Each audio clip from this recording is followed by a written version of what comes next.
Hey guys, welcome back. I hope you are having an amazing day. Let's get right into the stories. The first one is a pro-revenge story. Let me start by saying I'm a military vet who got injured over in Afghanistan. Doesn't make the story any more important, but it's relevant, so there it is. I used to work for this guy, Max, who owned a bunch of businesses and was loaded, the richest dude in our tiny town. To give you some context on how I ended up there, I'll try to keep it brief before diving into the juicy bits. I joined up before even finishing high school thanks to a late birthday and all that. Picked a career path I thought I'd dig. Became a mechanic since I love tinkering with stuff. The sign-on bonus was sweet too.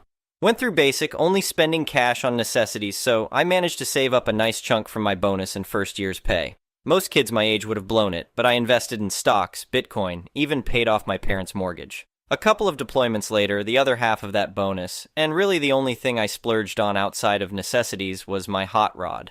Long story short, when I got out, I was pretty comfortable financially, even after an ugly divorce took a bite.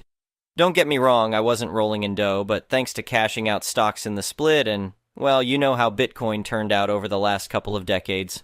After the divorce, I worked to rebuild what I'd lost, mainly just keeping busy since I love wrenching.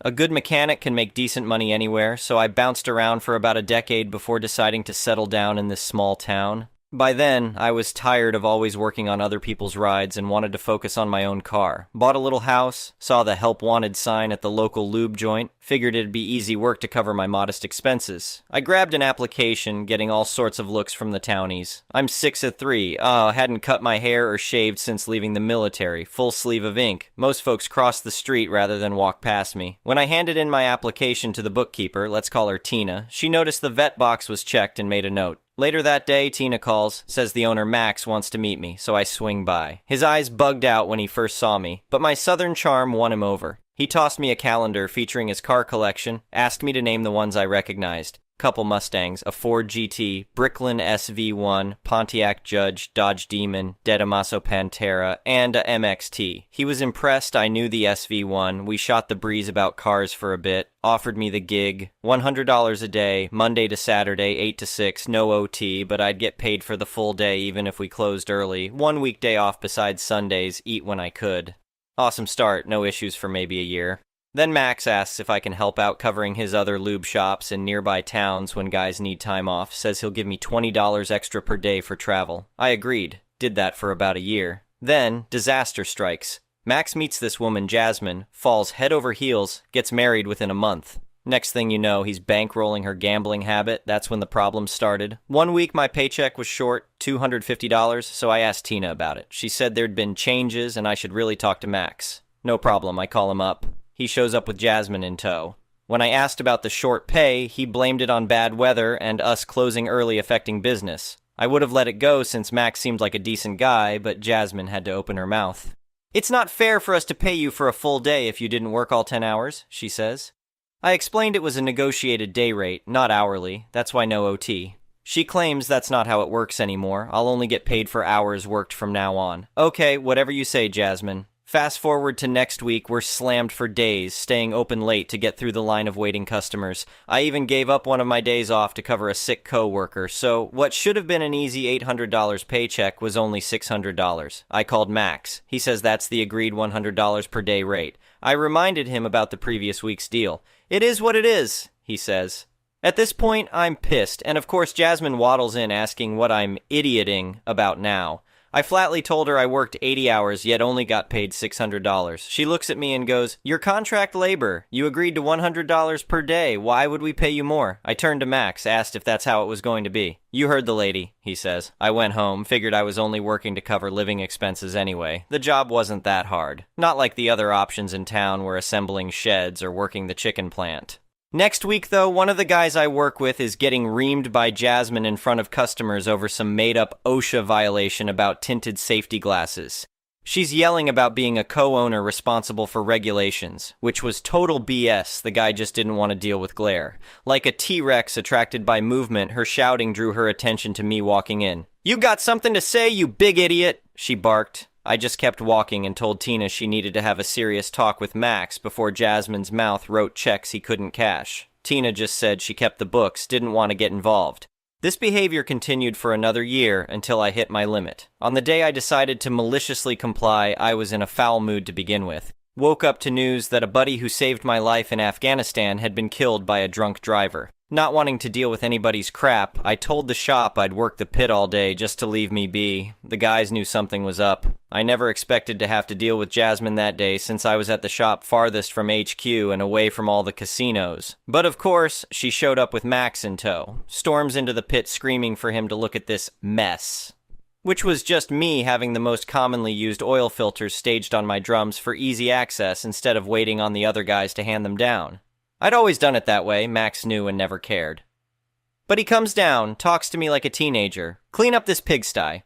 I shook my head, told him today wasn't the day and to move on, take her with him. Well, that set Jasmine off. Thought it was the highest disrespect to her and Max as co-owners. Max told me if I didn't like it, I was free to leave. So I left. But that wasn't the end. That was just the first flap of the butterfly's wings before an F5 tornado hit. Next day, Max calls asking me to swing by HQ on my way home. I figured maybe he'd apologize after one of the guys filled him in on why I was so on edge. Nope, that's not what it was about at all. Max was calling me in to inform me that for the next 6 months I'd be on probation for my actions. For those 6 months, I'd only get paid $50 per day and no travel pay for working other shops. I asked if he was serious, really considered what he was doing here. That's when Max showed his true colors, said I was lucky he didn't fire me outright for my constant disrespect toward him and co-owner Jasmine. How if he didn't pity me as a struggling disabled vet, I never once discussed finances with anyone there, he seemed to base that solely on my appearance, he'd have canned me long ago. Something in me just snapped at that point and I started laughing in his face. He asked what I found so funny. I stood up to my full height, stepped toward him like a drill sergeant about to smoke a private, and said, "You should reconsider your life choices and who you go into business with." Then Max says, "What, you gonna sue me or something? Go ahead if you think you can afford it on whatever pittance the VA pays, maybe $1,000 a month. I know how bad you need this job." Suing wasn't my original plan, but that lit the fuse on my malicious compliance. I'm always a soldier ready for war. Called a labor lawyer that same day, paid the $3,000 retainer, and started the lawsuit for unsafe work conditions, unpaid OT, minimum wage violations, all while continuing to work there. It was glorious, but still not enough. Took about those 6 months of probation for the lawyer, a former Marine, so I think he knew what I was up to get all the paperwork in order. Once it was ready, he filed it and had Max and Jasmine served right at the main shop while I was working. They read through the docs, process server stuck around to witness what I knew was coming. Soon as they realized I was suing them, Max shouted he should kick my ungrateful ass, Jasmine screamed that I was ducking fired and called me a pussy, said she bet I wasn't even really in the military. Process server got it all on record, gave it to my lawyer who added unlawful termination to the suit since you can't fire someone for suing you. Nicely played. Next day, I opened up my own lube shop car wash combo and started recruiting my former co-workers at better pay plus commission. They were happy to join the lawsuit against Max too, my lawyer added them all. 2 years down the road, after subpoenas for security footage, financial records going back 5 years, sworn testimonies, it went to mediation. Max and Jasmine offered a measly $5,000 to split between the 15 of us when that didn't even cover the unpaid OT we were owed. We declined. Then our Apache helicopter rolled in, delivered by the IRS to my lawyer after he'd requested the company's tax docs. See, Sly Max had set up each lube shop as its own LLC with separate tax IDs and employment records. Thought he was being smart, him and Jasmine filed for a tax credit at each of the 6 shops for employing a veteran, me, claiming I was a full-time employee working at least 36 hours per week at $12 an hour. Government gives that break to biz's hiring vets. At the next mediation, my lawyer lays out the IRS reports for their lawyer and the mediator. 20-minute discussion later, Max and Jasmine come back agreeing to our full demand. $4,000 in unpaid OT split between us 15, all legal fees, plus a separate $2,000 settlement peer shop for the unlawful termination since I was on the books as an employee at all 6 places, as well as back wages for those 6 months. I was only paid $5/hour probation rate. Only thing they wanted was a gag order keeping everything confined to the mediation room. We all signed, took our checks. But somehow, their tax paperwork found its way into just the right hands at the IRS, who decided to audit Max and Jasmine and opened a tax fraud investigation against them. Beautiful. I sold the shop I'd opened to the guys who joined the lawsuit. They each paid me $8,000, washed my hands of the whole mess, put my house up for sale, moved away. Did go back about 8 months later, though, because the lawn care guy got arrested and the city was threatening $100 per day fines if I didn't get it in code. Mowed it myself while I was there. Stopped into the realtor's office to check on selling. Who do I see working the front desk but old Tina? She couldn't spill the beans fast enough. Max had filed bankruptcy, trying to avoid going totally broke after taking a plea deal. Probation for tax fraud, had to pay back all those unpaid taxes. Jasmine took off with some rando casino guy. I asked Tina if she knew who turned in that fraudulent tax paperwork to the IRS. She said no idea. And what happened to Max's car collection? Check the parking lot behind the office before you leave, she tells me. Sure enough, pulling out, I see a bright green Bricklin SV1 sitting there. Max had started selling off his babies early and cheap, hoping to buy them back once the bankruptcy was sorted. To this day, I don't know for sure who, if anyone, flagged that paperwork for the IRS. My theory is whoever was compiling it all for their scam noticed something hinky and reported it, but however it went down, it couldn't have happened to a more deserving pair of losers. The next one is an entitled people story. I've always been a bit of a car enthusiast. Ever since I was a little kid, I've loved tinkering around under the hood of old cars, taking engines apart and putting them back together again. So when I turned 16 and got my license, the first thing I did was start saving up for my dream car, a 1968 Ford Mustang. I spent months scouring classified ads until I finally found the perfect one, a red 1968 Mustang convertible with white racing stripes. She needed some work, but I could see the potential there. I negotiated a good price with the seller and towed her home, eager to get started on the restoration. For the next 2 years, I poured my blood, sweat, and tears into that car. I rebuilt the engine, redid the interior, gave her a brand new paint job. By the time I was done, she looked like she had just rolled off the factory floor. Her cherry red paint gleamed in the sun, and the rumble of her V8 engine gave me chills. I named her Ruby, and taking her out for a spin always put a smile on my face. When I turned 18, I moved out of my parents' house and into a little rental house with a garage out back.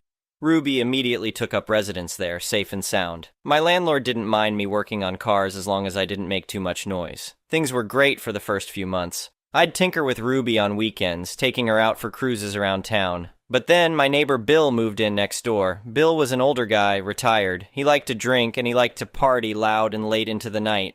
I tried to be polite and not complain too much, even though his music would shake my walls until 3 or 4 a.m. The real problem was the big oak tree in Bill's backyard. It sat right on the property line between our two houses and the branches hung over onto my side. That thing was tall as a house, with a massive trunk that must have been as old as the neighborhood itself. Bill clearly didn't maintain it at all. There were dead branches everywhere, just waiting to fall. I mentioned it to him once, politely suggesting he might want to get an arborist out to take a look at it. But Bill brushed me off, said it was his property and none of my concern. After that, I kept my mouth shut, but it made me nervous every time the wind blew. I parked Ruby as far from that tree as I could, just to be safe. One night, a huge thunderstorm blew through.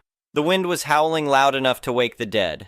At about 2 a.m., I was startled out of bed by an almighty crash outside. I ran to the window and my heart just about stopped at what I saw. That giant oak tree had come crashing down and it was laying right across the roof of my garage, and Ruby inside. I threw on some clothes and ran out into the storm, shouting for Bill to call cop. But he just stumbled out onto his back porch, drunk as a skunk as usual, and stared blankly at the fallen tree. So much for counting on neighbors in an emergency. As soon as the fire department arrived, I begged them to check on Ruby. It took hours for them to chainsaw through the branches and haul the tree off. The roof had caved in on part of the garage, but Ruby was towards the back. One of the firefighters gave me a thumbs up. Amazingly, she was still intact. I just about cried. I was so relieved. But when I finally got to take a look, my relief turned to anger. That tree had done a number on my baby. The roof came down right on her windshield and caved in the whole front end. The paint was scratched all to hell, and her back end got squished when debris rained down. My heart sank, realizing how much time and money this was going to take to fix. The very next morning, I went over to Bill's house and told him what happened. I tried to stay calm, but my anger spilled out. That tree had been a danger for a long time, I told him. He knew it could fall any time, especially in a storm, but he ignored it, and now Ruby was paying the price. I made it clear I held him 100% responsible, and he needed to pay for the repairs. Bill got real defensive. He said it was an act of God, not his fault at all. He said he had no obligation to maintain that tree or care if it damaged my property. I stood my ground and said I had documented the tree's poor condition. This wasn't just a freak accident. It was negligence on his part. After arguing back and forth for a while, he finally said he'd rather let his homeowner's insurance fight it out than pay a dime. I decided right then and there to take Bill to small claims court. I knew legally the tree was considered his property, so I gathered all the evidence I could. Photos of the damaged car, the fallen tree on my garage, even a report from an arborist on the tree's poor condition. On the day of court, Bill showed up looking cocky. He started in with his arguments, claiming the storm was unforeseeable and he shouldn't be responsible for an act of nature. But I presented my evidence clearly, making my case that this wasn't just a random event. His negligence made the damage inevitable eventually.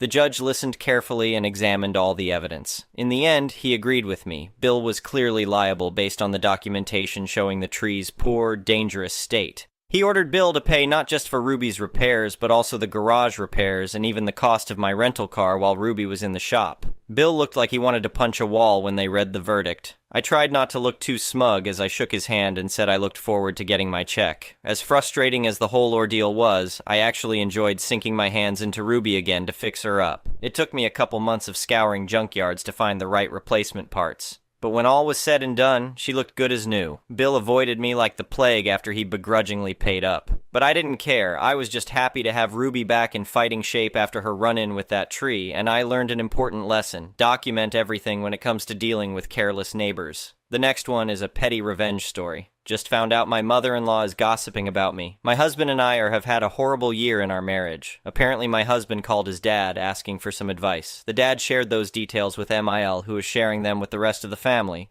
Specifically, private information that is somewhat embarrassing to me, most definitely humiliating. Husband definitely feels violated because it's ridiculous any of that convo would be repeated to anyone other than maybe a pastor or counselor. I am now no contact full block, but husband is one of 5 and we vacation with the whole family for a week every year. We look forward to seeing his siblings and our nieces, nephews. Our kids love these vacations and we will definitely still go for them. I cannot wait to get her back. I'm planning to get extra large granny panties, a Snickers bar, and make a little craft out of the 2 items after melting the bar, then leave them on the ground by her camper or maybe her vehicle. I'm also planning to purchase small little plastic penises and drop on the ground here and there by her camper. Also fart spray, possibly on her jacket or folding chair. Definitely a fake turd. Not sure how I will use that one yet. It's going to be amazing.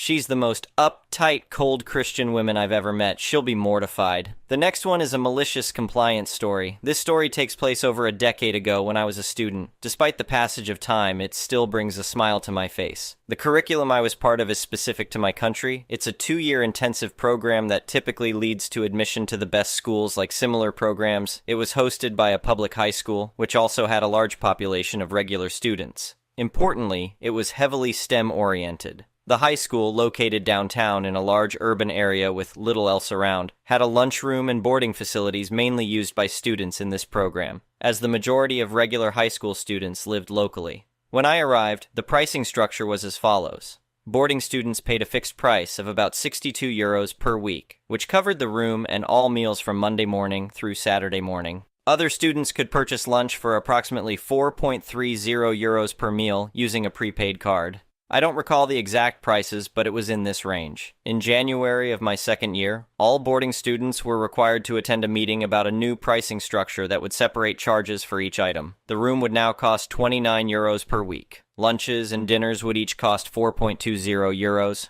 Breakfast would cost €2. Overall, this was intended to represent a 2% increase, which was presented as negligible. However, the key phrase here is across the board. The school administration seemed to underestimate our mathematical abilities. Any good STEM student could immediately see that this change would now bring the weekly cost to €82, a 33% increase. Naturally, this caused an uproar. The remainder of the meeting involved repeatedly hearing, "It was approved by the school board," as if boarding students had any representation there. The parents lived too far away, and the students were too busy. Of course, other parents and non-boarding students approved of the change because it essentially meant a discount for them. Despite the complaints, we were stuck with the new pricing structure. However, if we didn't attend meals, we wouldn't have to pay for them, right? Remember, the school was downtown, where numerous meal options were within walking distance and at lower prices. Some students even stocked their rooms with breakfast items. As a result, the kitchen was drowning in unused stock and hemorrhaging money. Since the school was publicly funded, the food purchasing process couldn't be adjusted on a weekly basis. Within a few weeks, the administration reverted to the old pricing structure, though slightly higher, around 65 euros per week if I recall correctly. I still consider it a victory. Thank you for watching. I would really appreciate it if you could like the video and subscribe to our channel if you haven't already.